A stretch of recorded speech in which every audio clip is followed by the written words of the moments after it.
Hello everyone, আসসালামু আলাইকুম। কেমন আছেন সবাই? আশা করি সবাই ভালো আছেন। তো আল্লাহর রহমতে আমি অনেক ভালো আছি। তো আমরা যারা গরুর টুরি বা ভুঁড়ি যেটাই বলি না কেন খেতে পছন্দ করি, কিন্তু পরিষ্কার করা খেতে অনেক ঝামেলা মনে করি। বাট অনেকে পরিষ্কার করার জন্য খেতেও চায় না। আবার অনেকে এই টুরিটা পরিষ্কার করার ক্ষেত্রে খাবার চুনটা ইউজ করে। তো আমার কাছে মনে হয় খাবার চুনটা ইউজ করলে টুরির যে টেস্টটা পাওয়া যায় না, এটা খেতেও ভালো লাগে না। তো আমি এরকম ফুটন্ত গরম পানির মধ্যে এক টুকরা টুরি দিয়ে এটাকে কয়েক সেকেন্ড নেড়েচেড়ে তারপর উঠিয়ে নিই।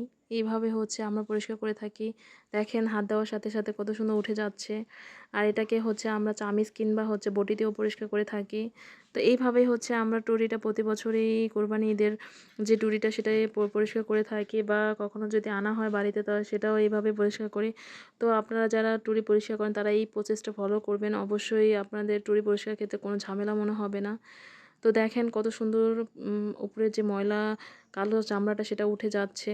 খুব অল্প সময়ের মধ্যে আমরা এই প্রসেসেই টুরিগুলো পরিষ্কার করে ফেলছিলাম সবাই মিলে। আপনারা যারা টুরি খেতে পছন্দ করেন তারা বাজার থেকে কিনে এনে ঠিক এইভাবে একবার পরিষ্কার করে দেখবেন।